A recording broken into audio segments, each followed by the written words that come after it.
Hi, I'm Pat Acklie-Roth, and I'm a certified life mastery consultant.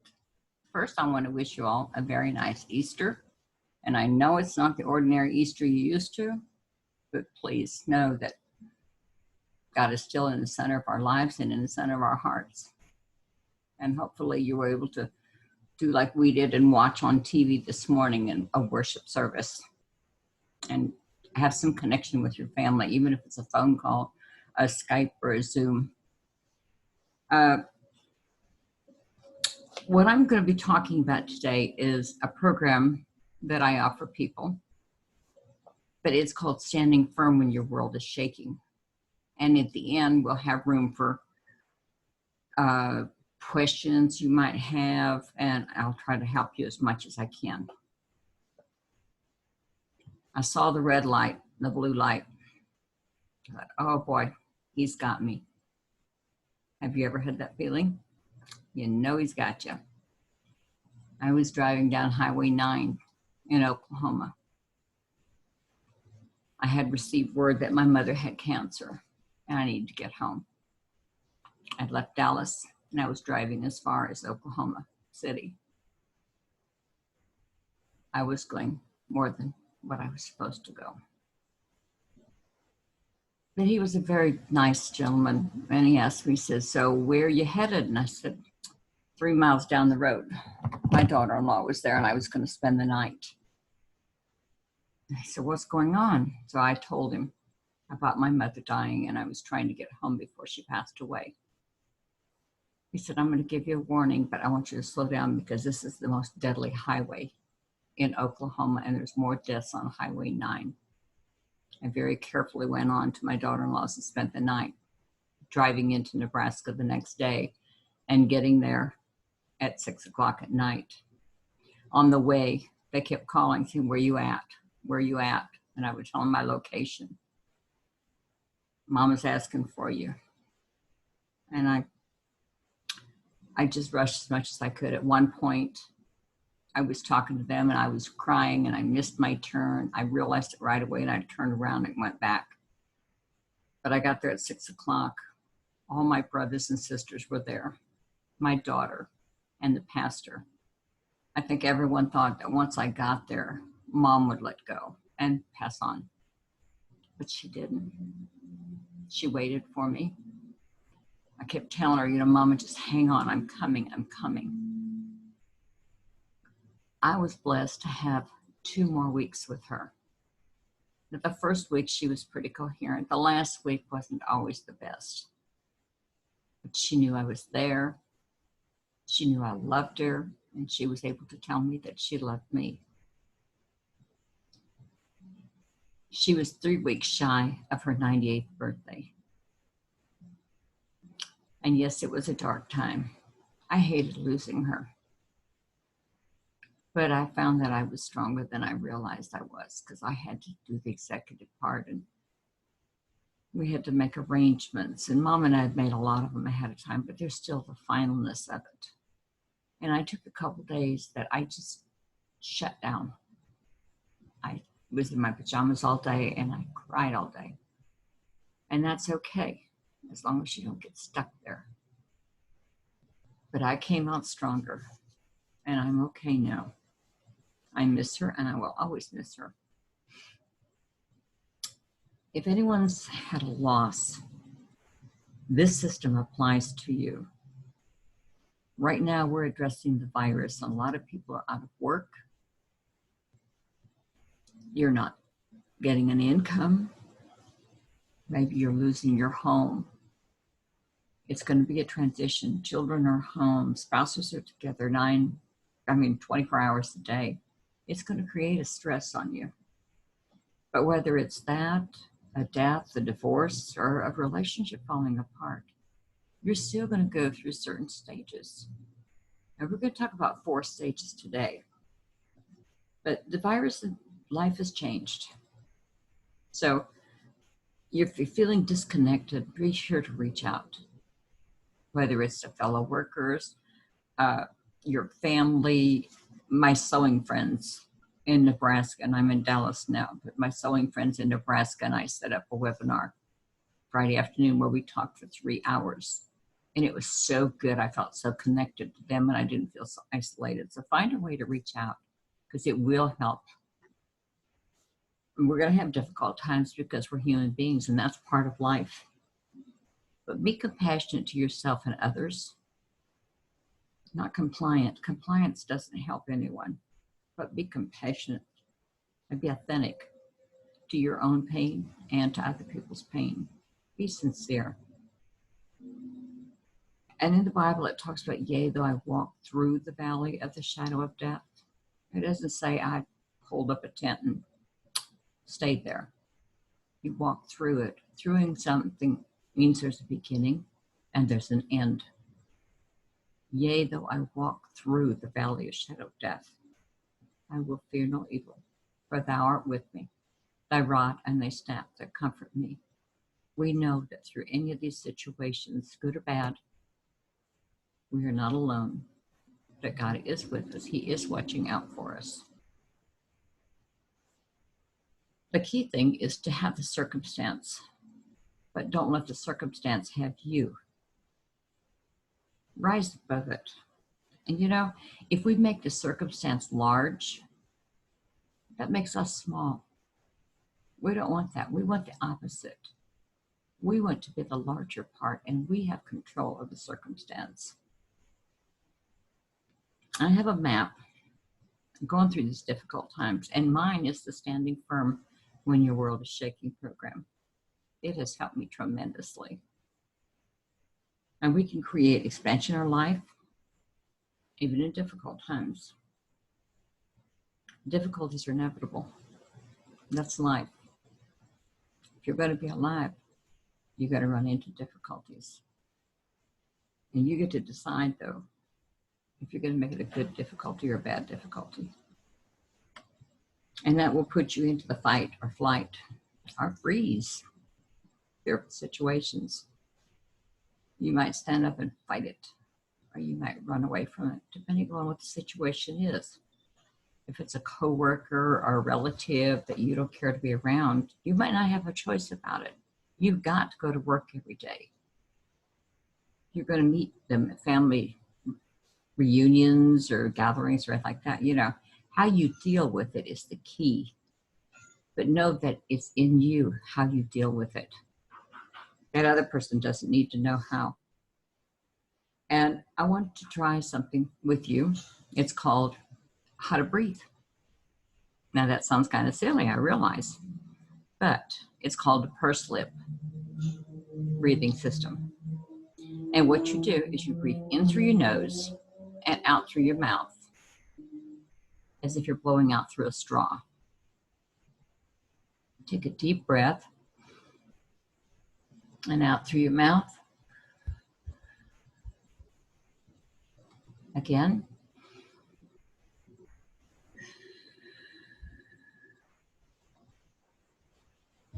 One more time.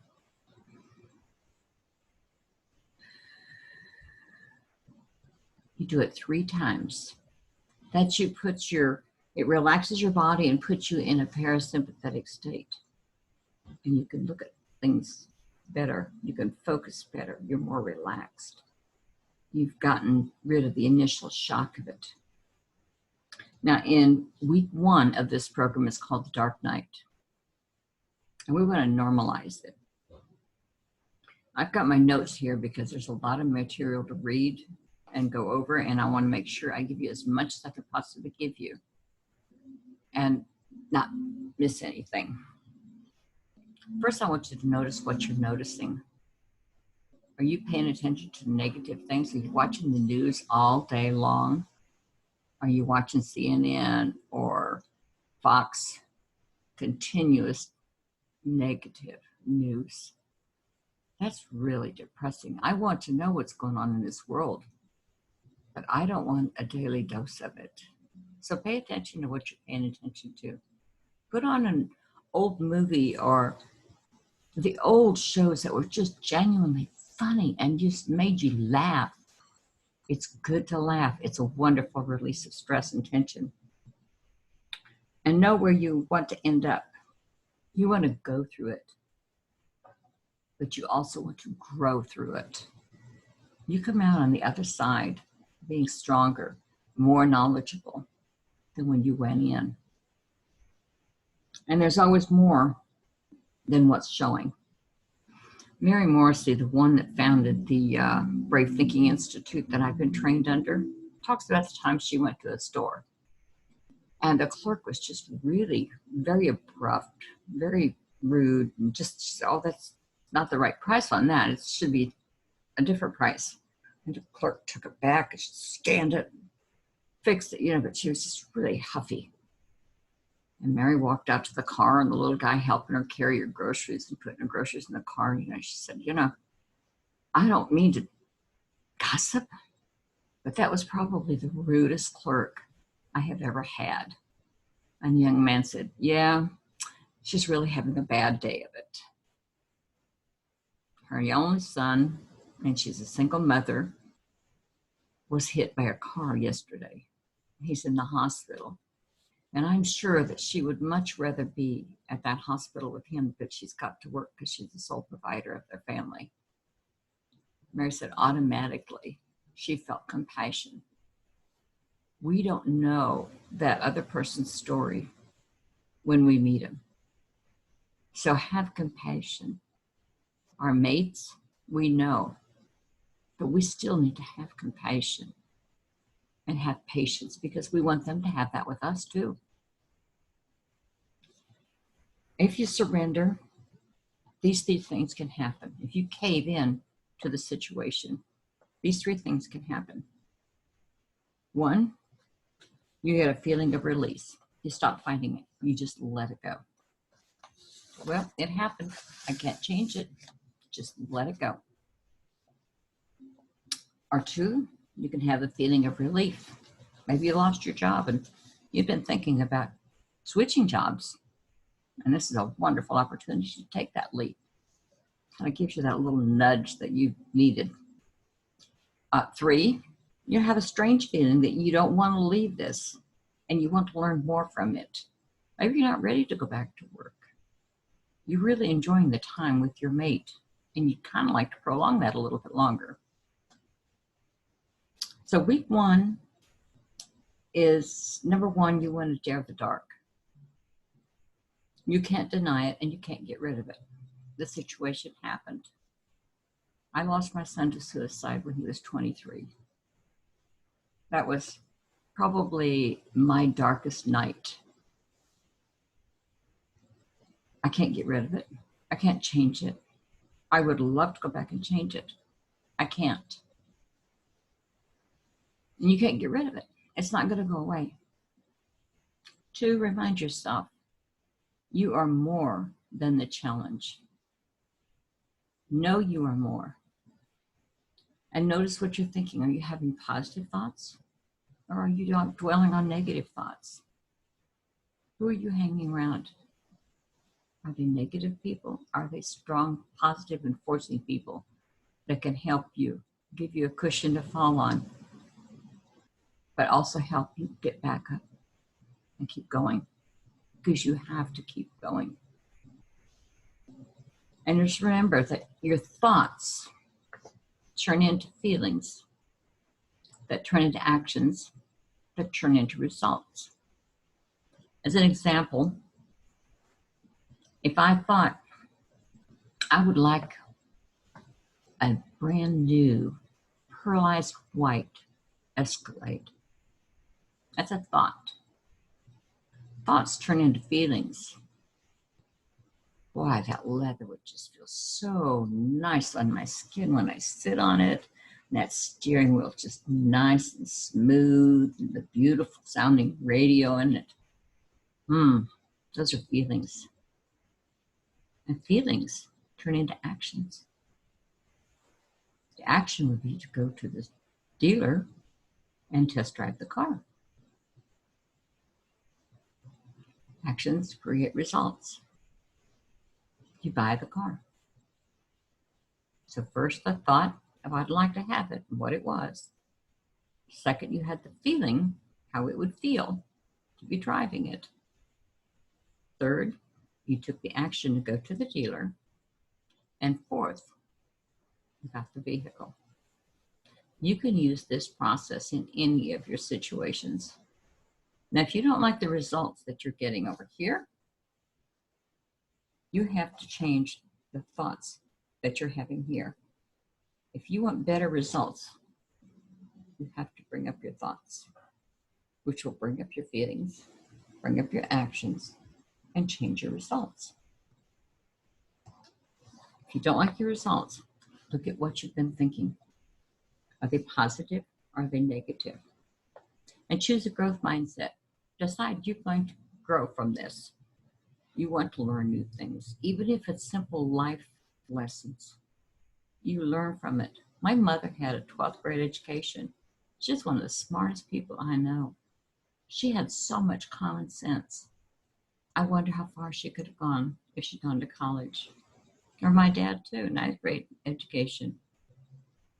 Brilliant man, very smart.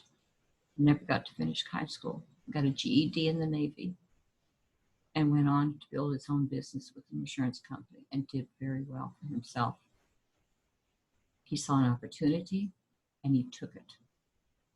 But he had a positive mindset. He knew he could do it. He loved people. He knew he could do it, and he was smart. And he did well. You don't have to have a college education to be a smart person. You know, that paper is only as good as what you do with it. You can have a degree, but if you don't use it wisely and you use it to hold over other people's head thinking that you're smarter than they are, you have failed and you've wasted your time and your money getting that degree. 3, you need to determine to find the good. No matter what the situation is, there's always good there somewhere. And acknowledge them where they are, the good things, whether it's acknowledging actions that a person does, acknowledging, thank you, Lord, that I woke up this morning. Be sure to acknowledge it. You be aware of it and be determined. Just cause something to occur in a particular way. You be the decisive factor. And bad is bad, not bad unless you think it's bad. Now, there were 2 young boys. One boy, the older, always got whatever he wanted. Never satisfied. The younger boy was more passive. He just appreciated whatever he got. Now, come Christmas time, and the older boy wanted a bicycle, brand new, shiny, fancy, expensive bike. Well, he got it. Oh, he opened it up. He said, "It ain't the right color. It doesn't have a horn." Oh, blah, blah, blah, and went on about what was wrong with it. Well, the younger gentleman, his brother played a trick on him. He had gone out into the cattle yard and picked up a pile of cat poop. We put it in a box and wrapped it up for his brother. The brother wanted a horse. He opened the box and he started getting in that box and just dig. And the other brother said, "Are you crazy? What are you doing?" Kid said, "You know, if there's poop here, I know there's got to be a horse here somewhere too." So have a positive mindset. Look for the humor in life. It's there. You have to dig sometimes, but it's there. And I want you to do an experiment with me. You could do it 1 month or you could do it 3 months. I want you to look for something good. For every person that's in your household, have a list. And every day for a month, or you can go 3 months. Depends on the results you're having. If you're having good results, carry it further. It's wonderful. But every day, list 3 things that person that you appreciate about that person. It could be as simple as Susie makes her bed, or Johnny takes out the trash, or they give the greatest hugs, or he gave me the sweetest smile today. It could be something very simple, but everyone loves to be appreciated. And when people are appreciated, whether it's a worker or a fellow member of your family, a friend, when someone's appreciated, they will do more. So every day, list 3 things for each person in your household and no repeats. Something new every day. Yeah, by the end of 30 days or even 90 days, you're probably looking at really little things that happen. But that's okay. That's what I want. That's what the experiment's about. It's looking for it because it's there. And you have a right to feel upset with others. But I challenge you to find the good in it. There's an argument. Figure out what's good in it. Is it bringing something to the surface that's been buried for a while that really needed to come forward? I challenge you to look for the good in it. Every challenge has the seed of good. If you look at an acorn, all you see is an acorn. But if you see the possibilities, you know that under the right circumstances and the right condition, that acorn is going to grow up to be a huge tree and produce many more acorns. So you see something small, but the possibilities are huge. It's the same way with us. Whether it's a situation, or whether it's a person, the possibilities are there. This situation has many possibilities in it. Families are doing things together, spending time together. Before, we're so busy coming and going and children's activities that we didn't have time to spend quality family time. Or if you're just a couple, it's just you two sitting there watching a funny movie and just laughing and having popcorn or going for a walk. You can say hi to a neighbor from a distance, that's safe. But people are connecting where we've been so busy, we haven't taken the time to connect before. So it's good. It's good. And take your mind off the problem. Put it on the possible good. Try to distract yourself into something that you enjoy doing. Don't dwell on it and watch the negative news all day long. It's just going to tear you down. These possibilities come from God. I truly believe that we have trials in our life to bring out qualities in us that God has put within us. Because I really believe that we are a spiritual being living in a human body. And He's brought all these opportunities to our life. And He wants us to use them. He gives us talents. If you have a beautiful voice, God gave you that voice. He did it for a reason. He wants you to grow. He wants you to share this voice, this volume. I have a grandson that has a beautiful voice. He loves to sing in church. Oh, it is such a beautiful gift. I love to hear him sing, and he loves sharing it. He knows it's a gift. And to just turn an obstacle into an opportunity. Now in week 2, we're embracing the hero's journey. The universe evolves through chaos. God works through chaos. He's always there with us. This is a dark moment, but it's not your whole life. It's one chapter and it's not your whole book. Your past does not dictate what your future is going to be. You decide that. The past is done. It's gone. Push it aside. Just take your hand physically. Push it aside. It's gone. This is now. The past is gone. This is now. Develop a growth mindset. You are going to grow through this. You're going to gain knowledge. You're going to gain strength and realize your own courage. It sets a frequency for possibilities, positivity, and progress. Move forward. And answer the longings and the discontents in your life. Your discontents would be something that you really don't like. If it's a job that you really haven't been happy in, that's a discontent. or a situation. I went through a rough marriage. Trust me, I was discontent. And I also had longings. Longings are what you want. I wanted to know before I died what it was like to be truly loved. And by progressing forward, I found the love of my life. Now, after going through a 30-year marriage and a divorce, I was ready to give up.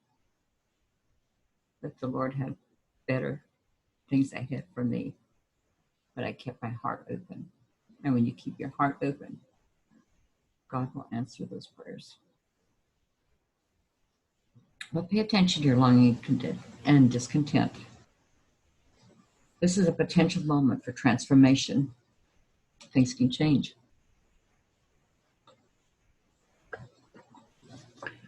Now, there's a closed system, which would be like a car engine. It's designed for one thing. But an open system, that's people. People are open and capable of evolving into many different things. We change the whole time we're on this earth. We're not the same that we were when we were 10 years old. We're not the same that we're going to be when we're 80. We're constantly changing. It's an open system. And just remember, the greater the difficulty, the greater the opportunity. My son dying was, trust me, that was a great difficulty. But I came out of that knowing more about myself than I ever did before. I found strengths that I didn't know I had. If you've got a closed mind, that's contracting and disengaging. You don't try to get out and connect with other people. You're a loner. You're mad at life, very negative. But if you have an open mind, you're expansive and accelerating. I love being with people. I love talking with people. I love helping people. That's why I'm a coach, because I love helping people. I know this program works because it worked for me. It changed my life so completely. And I know it can help others. And that's why I do this. I want to help. But we get to choose how we want to be. So you decide. You're going to go through life either by default, where you just keep following along with life. Well, I guess that's just the way it's supposed to be. That's default. Or you can go through by design. Now, design is when you're creating your life. You decide that's not going to set me back. I'm going to take forward action. That's by design. You decide what you want, and then you do whatever you can to make that happen. You don't know how you're going to get there, but you know why you want to do it. It might be you're doing something to help one of your children.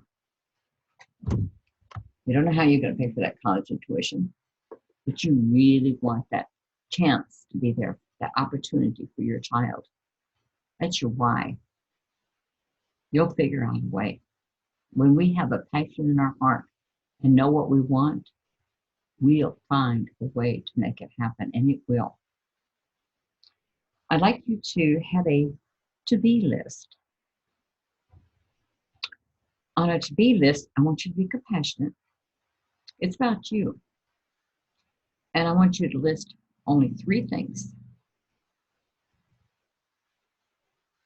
I would like to be, it may be more, a better listener, eat better, get more exercise. But I would like to be athletic. I would like to be compassionate. The 3 things, okay? And you read that list every morning when you get up and every night before you go to bed. It takes 21 days to create a new habit. And you can do this. But be compassionate with yourself. Be kind. No negative talk. No self-loathing. Turn on the light of awareness and say, you know, I'm going to be the igniter here. I'm going to light the fire of this dream. Just like you have an igniter when you start a fire in the fireplace. You can be the igniter. You can turn on the light of awareness. Pay attention to what you're around. Notice what you're noticing. Are you noticing negative things and acting on it? Are you saying, there's some people I can't be around because they're just too negative. They pull me down.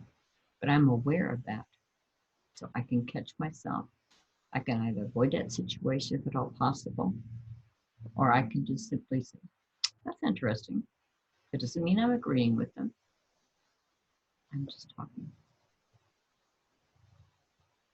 If you let the other person get to you, he who angers you controls you. So you retain the control. You have the charge over your life. Don't give that over to someone else. Don't.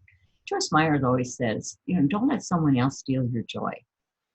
And I believe that's true. I really do. You're at the helm of your own thinking. But know your destination. Know the direction you're going. It's up to you. And everything is created twice. Everything starts in your mind.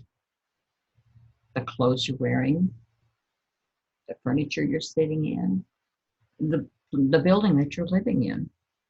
It was someone's thought before it was ever a garment, a house, a bed. Someone's thought first. Everything is created twice. First in thought, then in action and fulfillment. Notice your longing, your discontent, and listen to the signals that life is sending you. You'll get little hints. I truly believe that when we pray, we're talking to God. And when we listen for life signals, that's God talking to us, that would be like a gut feeling. If you're in a crowd and someone is just really being very coy with you, your gut feeling says, this is not the place that I need to be. I think I'll move on. Your intuition, your gut feelings, I think that's God talking to us. He's guiding us. But we need to listen and we need to pay attention. And generate a vision. What would you love? If you could do anything in your life, if anything was possible, nothing would hold you back. No amount of money, your age, wage, income, nothing's going to stop you. What would you love? Think about that and get very detailed about it. In my coaching programs, like the Dream Builder program, this is such a successful program. It's been around for 40 years. And it teaches people how to decide on their dream and then to bridge over to where they want to be. And I'm the one that gets to help them. I have the honor of helping them do that. It's a wonderful, rewarding feeling. In week 3, we harvest the good. And we find the good. My mother was the best example that I could find as far as a Christian. Her her faith never wavered. She lost 2 grandchildren. She lost a husband. She lived to be 3 weeks short of 98. She went through a lot. She'd lost all of her brothers and sisters, her parents. She'd lost so much, but she was the most positive person I've ever met. And so sweet. And she'd say, I don't know why everybody loves me. I said, Mama, if you squeeze an orange, you get orange juice, right? She said, yes. I said, if people hug you and squeeze you, love is going to come out because that's what's in you. That's why people love you. She was the finest Christian, never wavered her faith through any of that. So I'm very, very blessed to have people like that in my life. She's my number one, and she's an angel now, but she's still with me. She's in here. Now, adversary, failure, and heartache carries a good seed, but we need to look for it. Sometimes, like that little boy with the manure, we need to dig a little deeper and think positive. Take a problem and turn it into an opportunity. There is an opportunity in every problem. And sometimes it doesn't hit a smack in the face. Oh, here I am. Come and get me. No. Sometimes it might take us a little while to realize it, or sometimes we don't realize it until we've gone through it and we look back and we can see how far we've come. I didn't realize that before. Whoa, I didn't know I could do that. Turn a problem into a possibility. It's a challenge. Don't play the victim. Play the hero. Play the person that was kind and compassionate, whether it's to you or whether it's to other people. And as contraction, turn it into expansion and move forward. Be kind. Return kindness. And discover that you are more than your circumstances. That's the reason you came to this earth. God sent you to do something powerful. You've got what it takes. You rise above the situation. This virus is not going to last forever. How are you going to be when you come out? Will you be more ahead than when you went in? Know where you're going. Know your destination. And the spiritual being living in a human form, we've been taught that through the Brave Thinking Institute, and I believe it. But I never really grasped it so much as when my mom passed. And I said I would fix her hair because I'm a hairdresser, and I had always fixed her hair every Friday night. We went to fix Mom's hair. So I went to the funeral home, and I walk in the room. The room's so quiet in there. And over in the corner is the curling irons and the hairspray and whatever I needed there. And I look over here, and they're on this metal table, rolling table with big wheels on the bottom, plays my mom. She was beautiful except her hair, which I was going to fix. And I reached over and I touched her arm. I said, "Hi, Mama." And she was so cold. So cold. And it really hit me. That was her earthly body suit that she wore while she was here on earth. It was her living form. But there was no spirit in this body. It truly had left her body. It was in heaven with God and my father, my son, my nephew, all of her siblings. Her spirit had left. This was just the body that she borrowed while she was here. Just knowing that helped me go ahead and fix her hair. Now, at one point I said, "Mom, this right side just never did want to lay down right, and it's still doing it." You know, and I know Mom heard me, and she probably giggled too. But I understood it really hit me. We are a spiritual being living in an earthly body, and we will go back to heaven again. There is a separation there. So every step you take is harvesting the good. Neutralize the experience. It happened. You can't go back and rewrite it. You can't change it. It happened. The situation is not good or bad unless we make it so. Yes, it's sad, but it's not bad. My mother was ready to go. She was tired. She couldn't hardly see. She couldn't hardly hear. Her children and her family. That's what kept her going. She was ready, and we were ready to let her go because we knew where she was going, and we knew that we would be with her again. So it's not good or bad. We make it what it is. And what we resist persists. If we resist moving on, It's going to really be hard for us. We have to accept it and take proper precautions, taking care of yourself. You know, get the exercise that you need now with the virus going on. Try to eat properly. It's easy to put on extra pounds, I know. Anybody else done it besides me? Now we can get out and walk in the apartment complex here, but it's not the same as being usually active all day long. Even if you're in an office, you're still getting up and moving, going for coffee. And allow yourself time to grieve. If you've lost your job through this situation, it's okay to feel sad. You put a lot of time and a lot of yourself into that job and say it's not going to open up again. It's okay to have a pity party too. But just know that a party has a beginning and an end. Don't get stuck in it. Have a pity party, but just keep moving. A beginning and an end.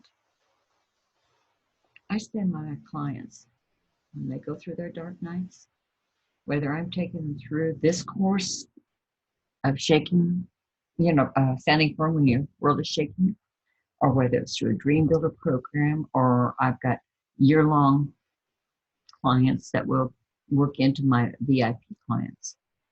We work for a full year on different programs, and I help them and I encourage them. You'll know through peace and calm that you're ready to move on. I knew when my mother died, I had to move on because I had a husband in Dallas recovering from a lung transplant. I had to move on. Sometimes you're forced to move on because you have responsibilities, but you know when it's time to move on. Look for the learning and invite harmony and balance in yourself. Bring in a higher order of thinking. We grew up and it was always, rise above the situation. Be a better person for it. It's a higher order of thinking. Transform your story of the experience into something positive. You'd be surprised how many times I can talk about going through losing my son through suicide to someone else that has lost their child through suicide, or a father, mother, spouse. I understand the pain. So you can realize that your experience is going to help someone else too. It's not just here to cause you pain. You learn from it. I speak for the survivors of suicide. I give them a 2-hour lecture, and I take them through these stages to help them move on to the next stage. Because there's several stages of a death. But I think a divorce is a death too, because it's a death of your dreams that you had as a couple, as a family. It's dead. It's over. It's not coming back. It's okay to grieve. Having had a tragedy doesn't mean that your life is a tragedy. Don't make that one incident be your whole life. You can move past it. Ben Franklin used what he called Franklin Square. You take a piece of paper and you draw a line across the top. You draw a line down the middle. And on the one side, he would write the dark night, or what the problem is. We're going to use the dark night. On the other side, what's the possible good that can come out of it? There's a possible good in all of it. You have to look for it. But if you list on the one side the situation, the possible good on the other, we're not talking about negative. We're only looking for the good. What could be a possible good for you? Develop unconditional friendship with yourself. No criticism, no self-loathing. I was a dressmaker for 32 years. And one of the rules in my studio was that people couldn't put themselves down while they were in the studio. And I would tell them, they say, I'd wear a nicer dress, but I'm too fat.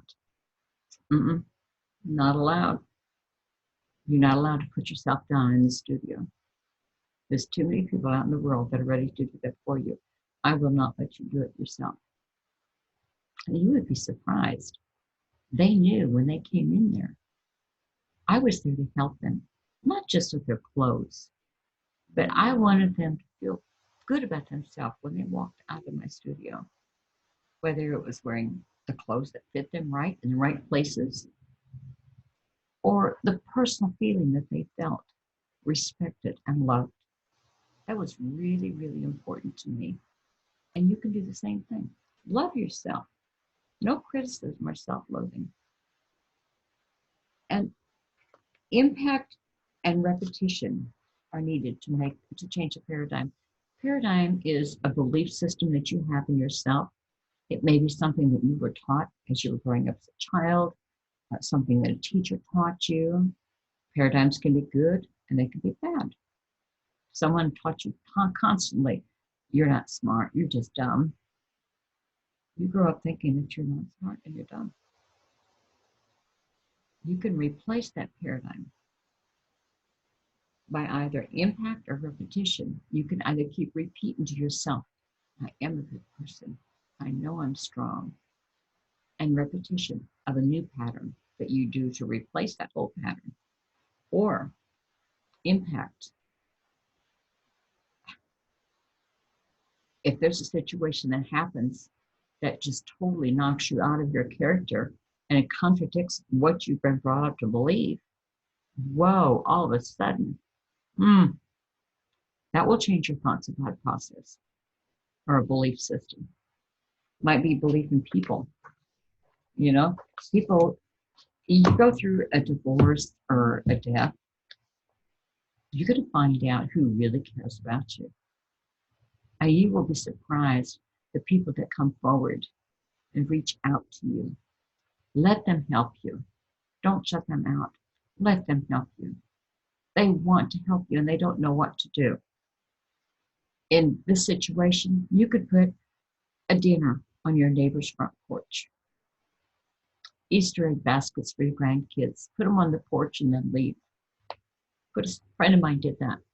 Put Easter egg baskets on her grandchildren's front porch. Put a sign in the front yard, Happy Easter, and balloons. And she said the wind was blowing. It was funny. That's good. But be a soft place to fall for yourself and others. And be gentle and kind to yourself. Celebrate the gift of you. You're a child of God. You have been a gift to the people in your family. You're a gift from God. So celebrate that. Cast a kind glance at your past and the happenings and move on. Remember, I said your past does not dictate your future. You do. You decide that.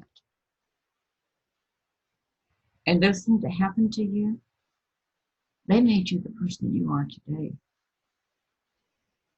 They are maybe wiser, or stronger, kinder. Mary knew the situation of the clerk. She became more compassionate. She had to go through that to understand it. So all of a sudden, I didn't know the situation. How many times, if we knew the situation, we would look at it totally different? Think about it. I know I would. And take action from a place of peace. So you have peace in your mind that you know you're doing the right thing, you're being a good person. And realize, what can you do with what you have from where you are? And say that again. What can you do with what you have from where you are? Now, you can climb Mount Everest. Might take baby steps. Might take you a while, but you'll get there. Baby steps. You're going to make it through this. You'll make it through any situation. You know your destination. You know you're moving forward. Feel confident in yourself. Love yourself. And Be compassionate for others that are going through it too. Your family, your neighbors, co-workers. Everyone will have a different perspective on the situation. If you think about it, you're holding a beach ball. Okay, on my side of the beach ball, I see red, green, and blue. On your side of the beach ball, you see yellow, pink, and orange. Who's right and who's wrong? We're both right. On your side, you're seeing what you see. On my side, I'm seeing what I see. It's the same ball. It's all in your perspective. Your perspective, I'm sorry. Your perspective. How you look at it. How you think about it. And that's life. You've got more power and contain more potential than any circumstance, situation, condition you'll be in or have been in the past. And know that in the future, you'll be in some other ones. In week 4, you're choosing a new beginning. Now, there were 3 salesmen that sold farm equipment, and they came together in the Midwest from different parts of the country to introduce new equipment to these farmers. They were driving together, and all through the week there was a Jewish man and a Hindu, and practicing negativist. Oh my gosh, I don't care what happened. He complained about everything. And all they're thinking of is, oh, I can't wait for this week to get over with and get away from this man. Well, they've got one call to go, and then they're off to the airport. They're driving along, and the car breaks down. Well, right away, the negativist, he just starts fuming and cussing. Oh, no, we're never going to make it to our appointment. We miss our flight. And the one says, well, no, maybe we can figure something out here. And the other one spots a farmhouse over yonder. He said, maybe there's someone over there that can help us. Let's walk over to that farm. So they walk over to the farm. Sure enough, there's a farmer there. He comes to the door and they explain what the situation is. Their car's broke down. They have this appointment to get to. And he says, well, you're not going to make your appointment today because old Joe that does the auto parts place down the road there, the mechanic, he closes at 5 and it's after 5 already. And he's not going to be open until tomorrow morning. Oh my gosh, negative is human. Well, the farmer says, I have a solution for you though. I have a spare bedroom with 2 single beds in it, and I've got a bunk out in the barn. You're welcome to spend the night. My wife and I will fix you dinner and breakfast. In the morning, we'll get you down to Joe's and we'll get you going your way. They decide they're going to spend the night. First off, the Jewish guy says, I'll take the barn. Okay. They all get settled down. It's not very long. Knock, knock, knock on the door. I go to the door. He said, I'm sorry, but he said, in my religion, it's not good for me to sleep in the building with a pig. And there's a pig in the barn. So I can't sleep there. Okay, so the Hindu guy says, okay, I will go out to the barn. So I bed down again. It's not very long. Knock, knock, knock, knock, knock. I go to the door. The negative is just feeling just can't get any sleep. They open the door. There's the Hindus. I'm so sorry, but in my faith, a cow is sacred, and I cannot sleep in a building where there's a cow. Kind of the negative. All right, fine. I'm not getting any sleep now. I'll do it myself. I will go to the barn. Everybody beds down for the night. It's not very long. Knock, knock, knock, knock, knock. Everybody gets up, goes to the door. There's the cow and the pig. Nobody likes being around a negativist. Always finding something wrong. But if you think about it, someone that's always trying to be positive and looking for the good in things, they attract people like a magnet. because people like to be around that kind of a person. Be that kind of a person. Be kind. Look for positive opportunities available for everyone. And just know that it's a dark chapter. It's not your whole book. And there's a still small voice inside of us that speaks to us. Listen to that small voice. It's there to help us, to guide us. Intuition, gut feeling, whatever you want to call it. But listen to it. You're still breathing. Every morning when you wake up, thank God, you're still breathing. A lot of people didn't. This is Good Friday. Well, I'm sorry. This is Easter. We had Good Friday. This is now Easter. What happened on Saturday? On Saturday was Jesus' dark night. He died on the cross on Friday. On Saturday, he went to hell for our sins. On Sunday, he rose again. If we think we've got a dark night, we've got nothing compared to what he went through for us. And we celebrate that today. Thank you, Lord. Notice life's soft signals. Are you feeling fatigued, distanced, disengaging? Are you pulling back? You might live by yourself. It's harder. You don't have someone right there. I thank God that I have a mate, that I have someone to talk to converse with, to laugh with, watch mystery movies and suggest things. But there's a lot of people out there that are by themselves. Have compassion. Reach out to them. If you know someone's by themselves, reach out to them. Be kind. And pay attention to your surroundings, to the people that you're around. Are they negative or positive? You get to choose. I don't stick around negative people. I might be in a situation that I have to tolerate someone, but I make the time as short as possible. I don't give in to their complaining or any of that. I don't let that take control over me. I take control of me. I don't want to control anyone else in this world. I just want to control me, and I don't want someone else controlling me. And sympathy doesn't let you grow. Compassion for someone at a loss is normal. It's loving. But sympathy, too many times, can be demeaning. It tears them down more than it helps to build them up. And that's a time that they need building up. So be careful of what you say.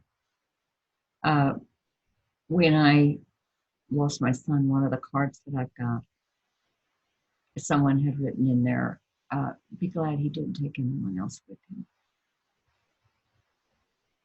Now, he died from suicide. But just the thought, who would say something like that? It was just like, whoa. So monitor your thoughts. Watch your tongue. And create structures of support. Shifting habits, especially long-term, requires support. That's what I do when I'm coaching someone. I give them support.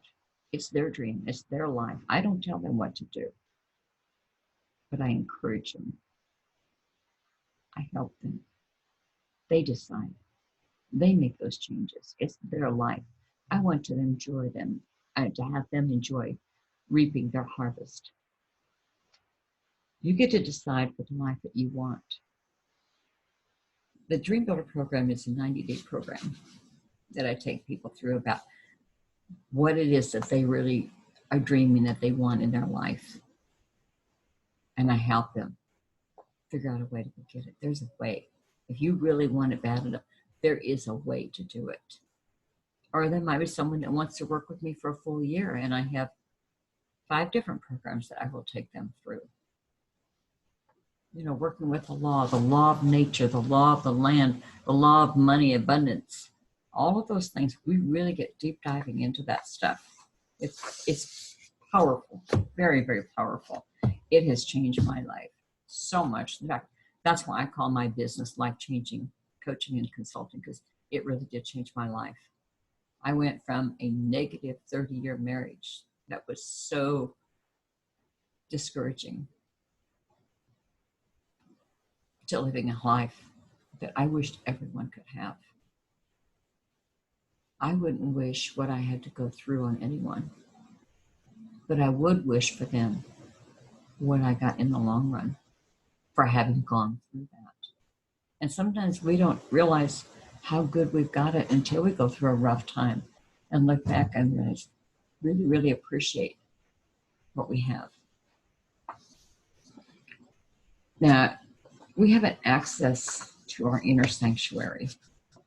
We can talk to God anytime we want to. There's a peace inside of us that He instills in us. There are people that have that rarely go to church, but they still know God. I go to church to learn more because I want to be more. And that's where I'm going to find it, with people that think like I do, that we worship together, and I'm constantly learning something new. When I was dating my husband, I knew what I wanted. And number one is that I wanted an active Christian. Someone who didn't just talk about God, someone that actively went to church. I didn't want to be one of those ladies that for the last 30 years I had been living, that he stayed at home and I went to church by myself. I wanted someone that worshiped with me, that wasn't afraid to sit and talk about God. We talk about God all the time. We pray in public. We sit in a restaurant to have something to eat. We say grace first. And one time a waitress saw that we were doing it, and she stopped right where she was at. She didn't come forward and put the plates on the table. She stopped. She respected that. Stand up for your beliefs. Stand strong in your faith. That's what I've always told my children. Stand strong in your faith. Know that you are a child of God, and you deserve it. Now, this has been a brief lesson on standing firm when your world is shaking. And this has been my gift to you. If you want to go a little bit deeper, I can give you a little bit more instructions on it.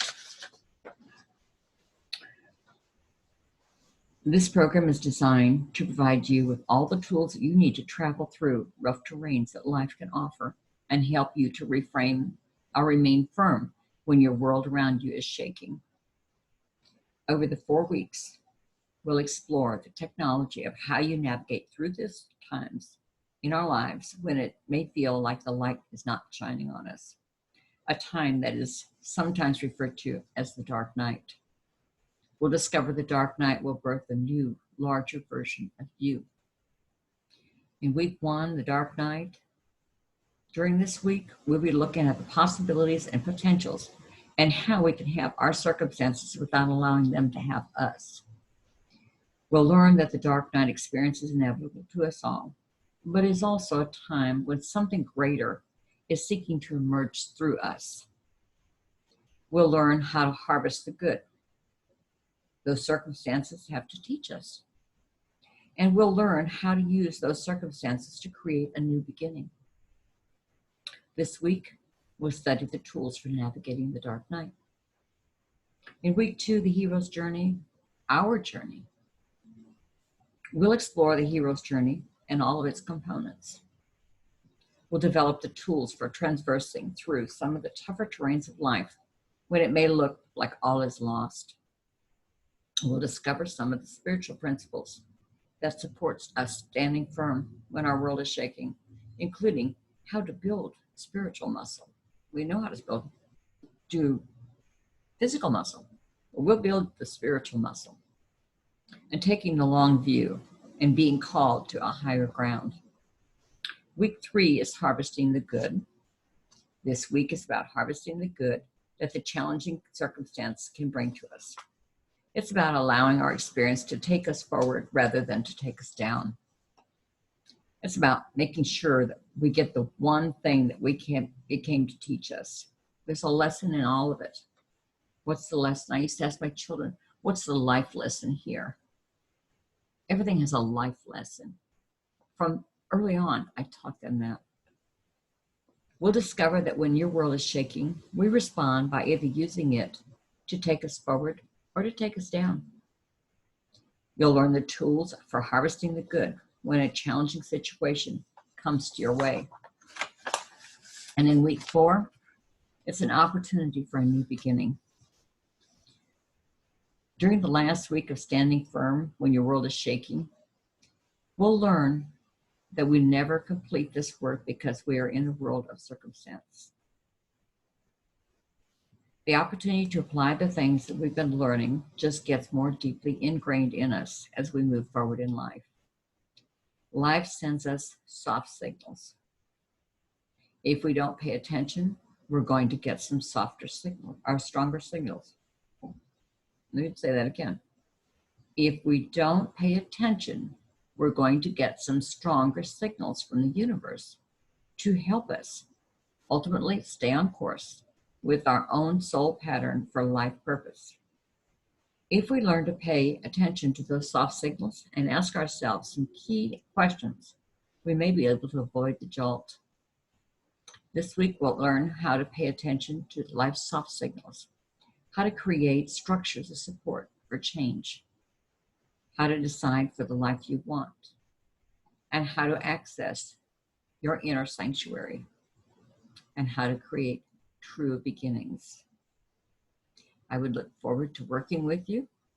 If you would like to look into some of this, it's a month-long program, 4 weeks. Please either text me at 402-360-0366. That's 402-360-0366. Or you can email me at Ortiz Originals, ORTIZ, Originals, at gpcom.net.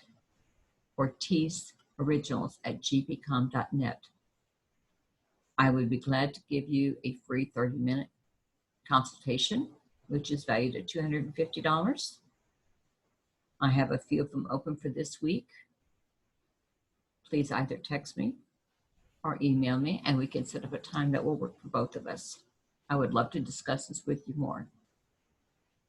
I offer you many blessings today on Easter, and I wish you well.